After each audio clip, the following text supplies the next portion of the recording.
given. So who was Charles Cross? When Christer Holmgren found the answer, it unlocked a mass of incriminating evidence. Evidence that convinced him that the reluctant witness was actually Jack the Ripper. Now he's heading for London to prove it. Whatever I find about this man will go to confirm his guilt. It will not go to clear him. I realized that, well, here he is, Jack the Ripper.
Certainly as somebody who had reason really to be out in the streets at that time, and I wouldn't have seemed out of place at that time.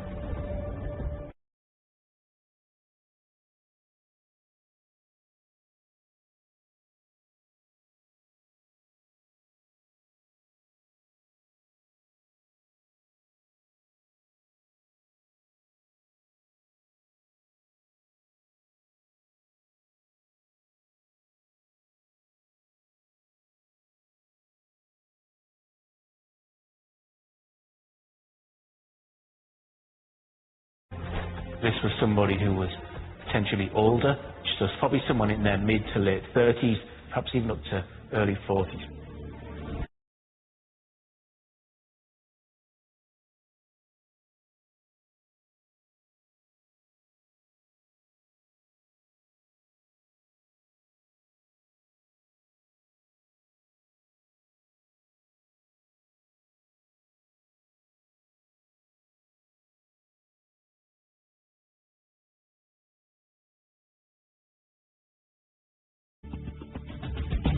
Crucially, the records show he was found at the scene of one of the killings, but he was never a suspect.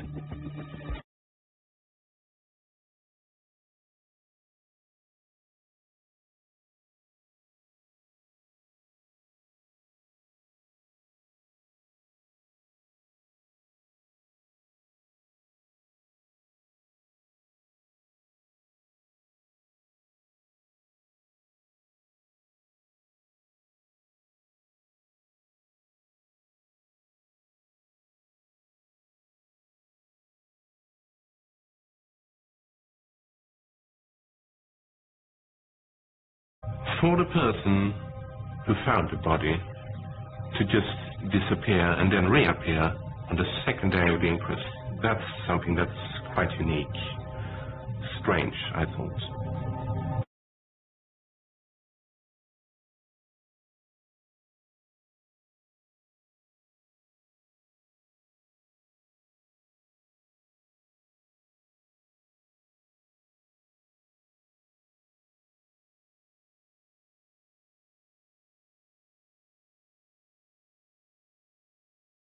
He believes a reluctant witness found standing over the body of the Ripper's second victim, Polly Nichols, was in fact the killer.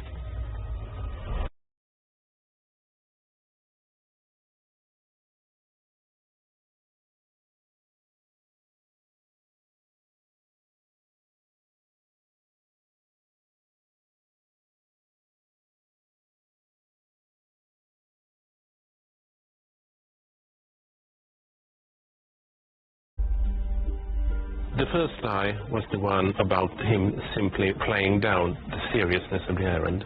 The second lie would be that he said that another PC was in place.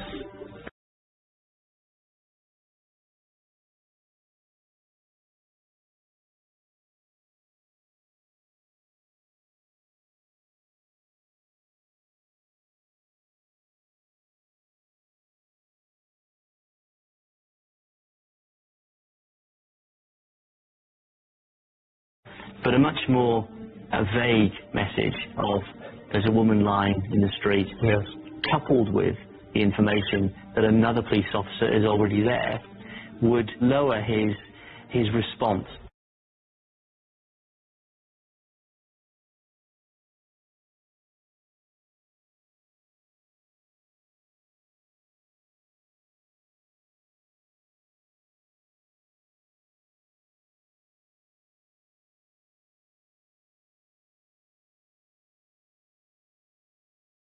So what I think we got here is a perfectly shaped lie to take Cross past the police.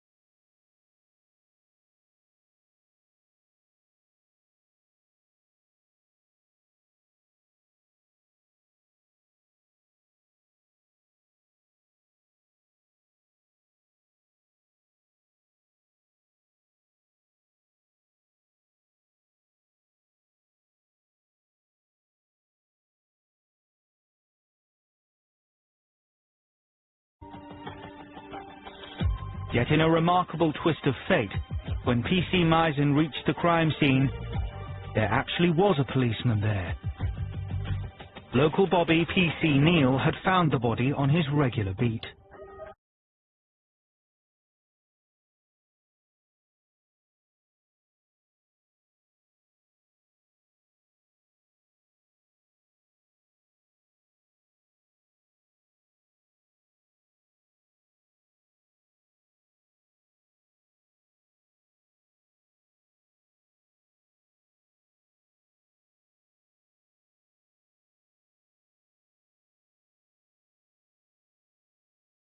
So it becomes a stroke of genius. Yeah, stroke of genius or luck.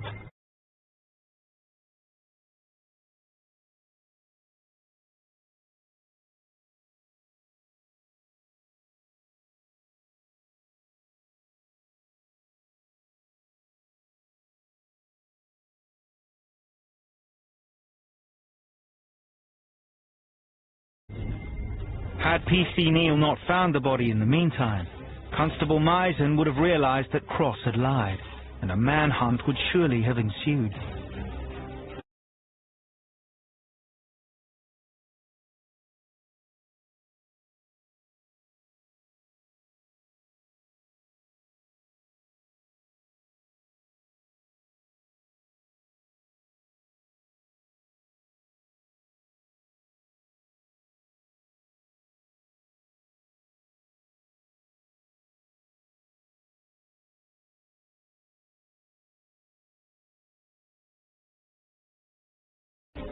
Ultimately, though, Cross was flushed out.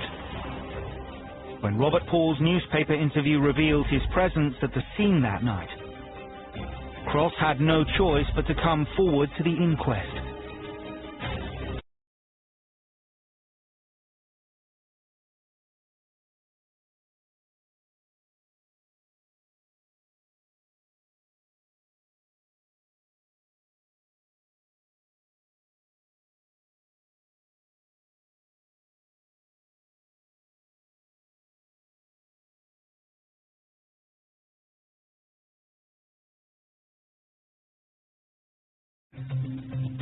Despite his suspicious behavior at the time, Cross's deception was not uncovered, and he drifted into obscurity.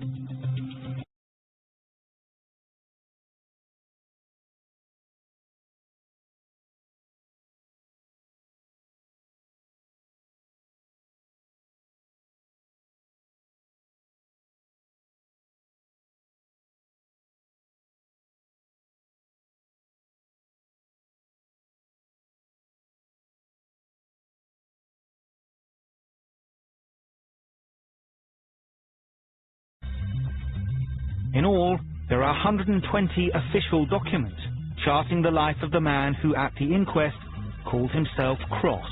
In 119, his name is Charles Allen Lechmere.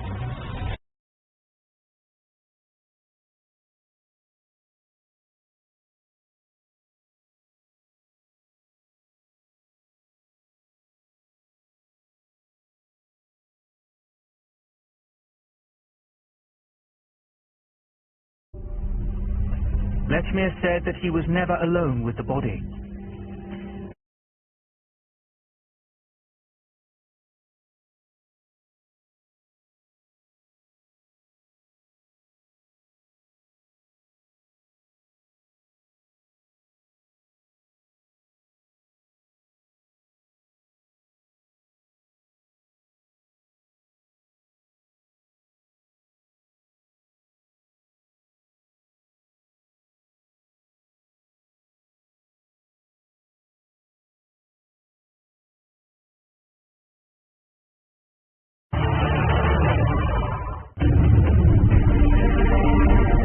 Jack the Ripper suspect Charles Lechmere was found at the scene of the murder of Polly Nichols.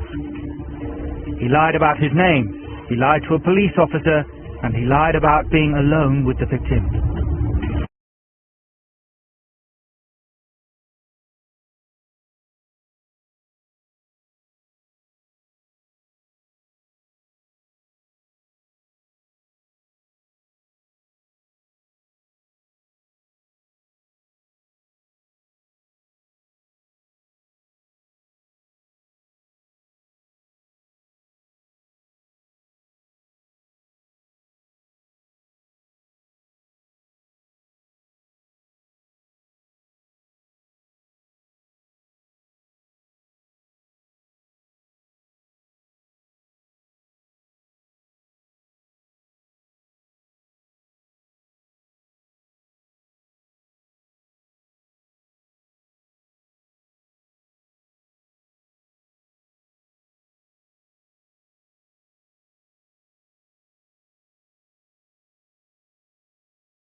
What I think is that he heard Paul from a much longer distance.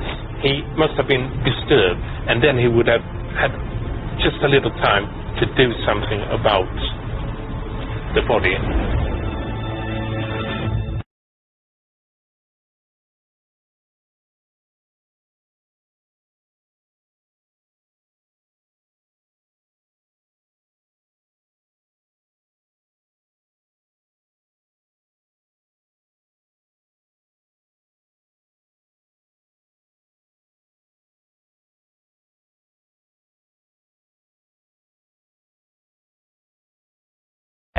And certainly I think he couldn't run away having realised there's somebody else in the street.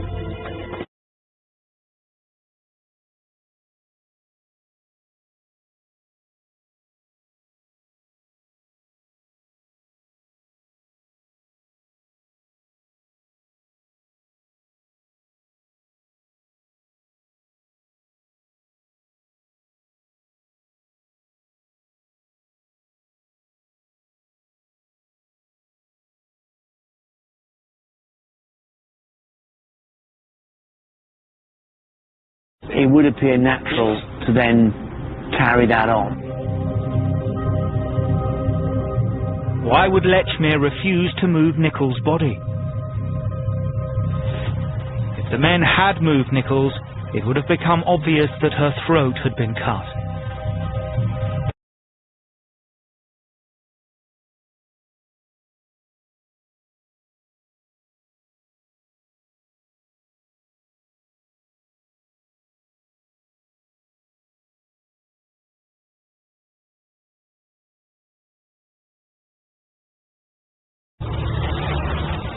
Paul sees nobody else except Lechmere in that street, and he could see beyond Lechmere when he came into the street. So it means that the possibility of another person killing the woman is remote.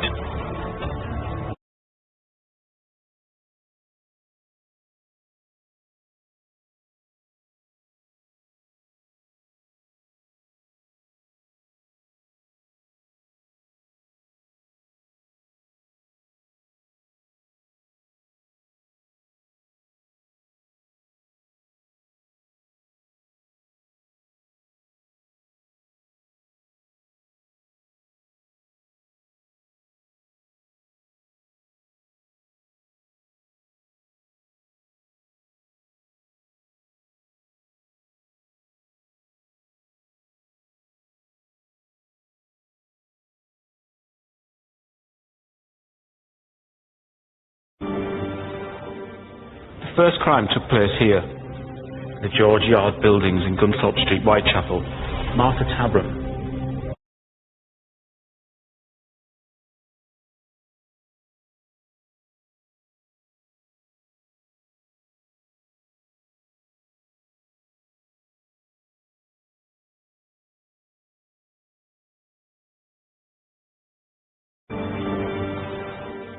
The first crime took place here, the George Yard buildings in Gunthorpe Street, Whitechapel.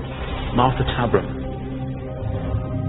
Martha Tabram was murdered in a stairwell just yards from Old Montague Street, one of the most direct routes in Charles Lechmere's walk to work.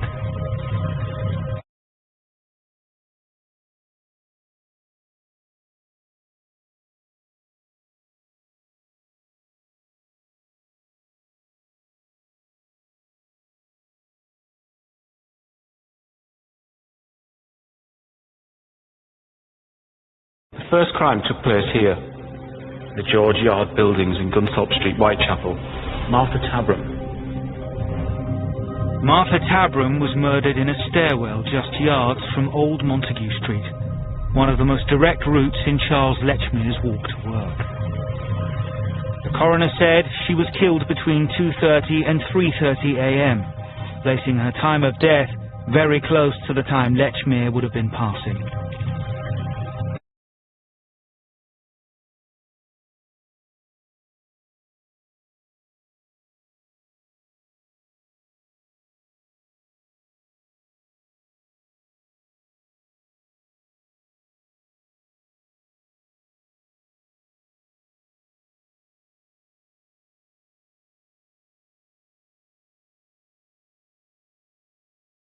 She was found here, in Hanbury Street. The crime scene seems to have moved on now. She'd been cut open, her inner organs had been pulled out of her body and been found left hanging over her shoulder. Also some very specific wounds to her sexual organs. Chapman was killed in the backyard of a house that also lay on one of Lechmere's routes to work. The medical examiner estimated that she was killed at around 4:30 a.m. Again, Lechmere would have been passing close to the murder site within minutes of her death.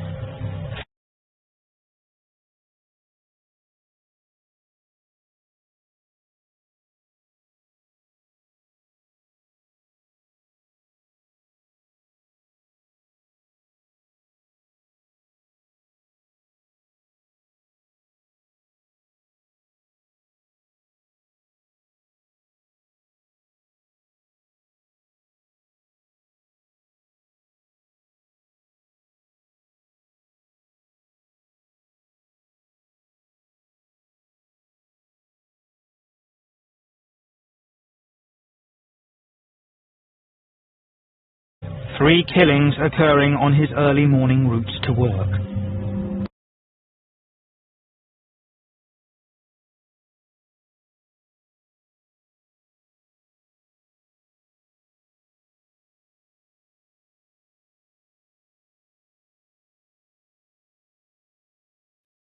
Usual shift in location has always puzzled crime experts.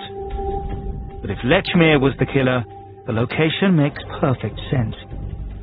Liz Stride was killed in the midst of the many houses that Lechmere grew up in. Now we can see that this area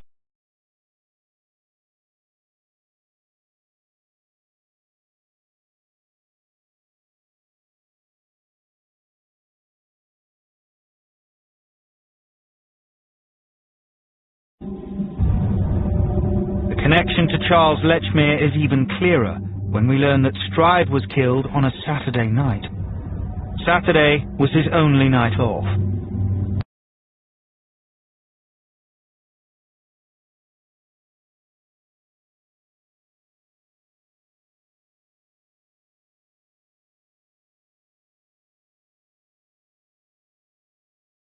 If Lechmere had visited his mother that night, his route home would take him past the site of Stride's murder at the time of her death.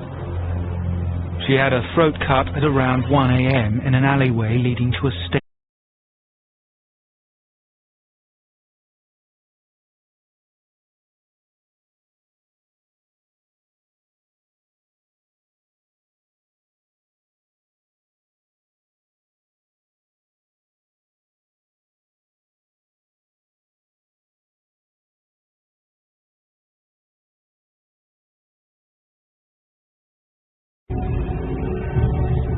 The sixth and last victim in the series was Mary Kelly.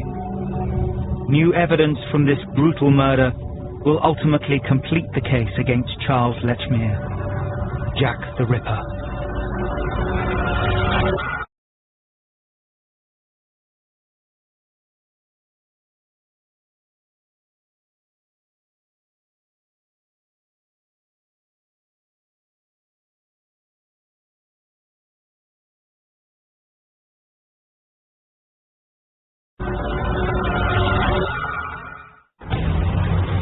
The sixth and final Ripper victim was back in Whitechapel, at a time and place that again fitted Charles Lechmere's daily routine.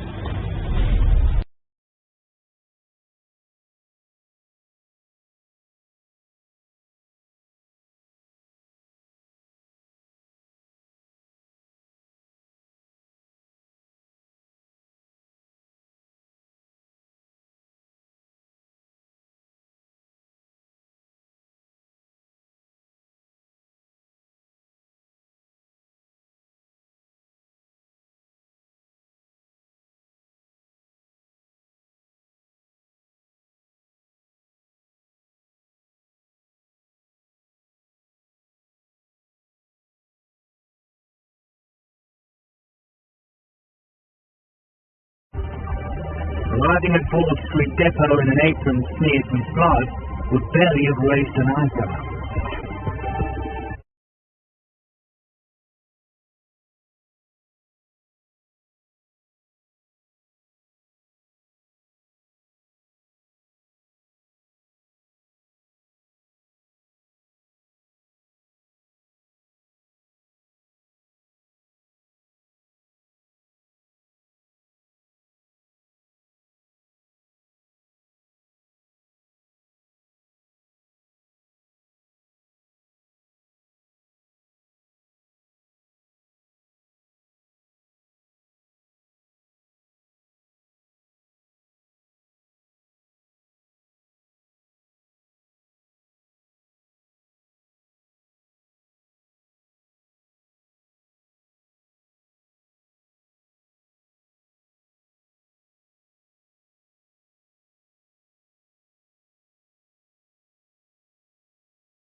If he wasn't the killer, then he was the unluckiest person in the world, because he suddenly developed some sort of habit of always passing by as somebody was killed in those streets.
Wearing blood-stained overalls, his job placed him at 4 of the killings at the time they occurred.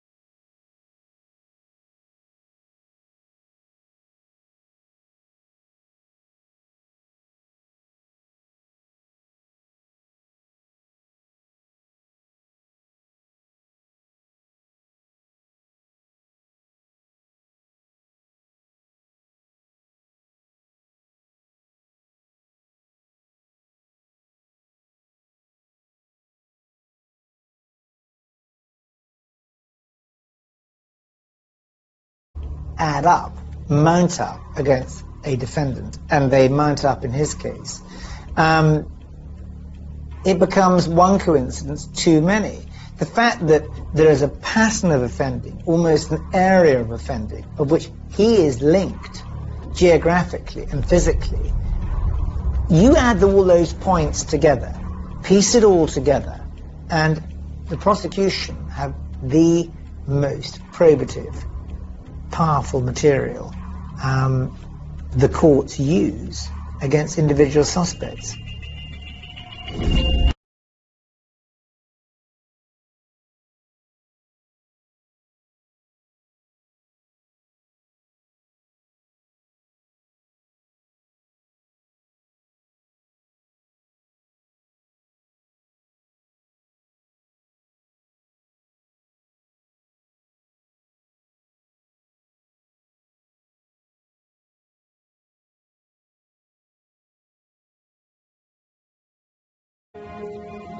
And what we would say is he's got a prima facie case to answer, which means there's a case good enough to put before a jury that suggests that he was the killer.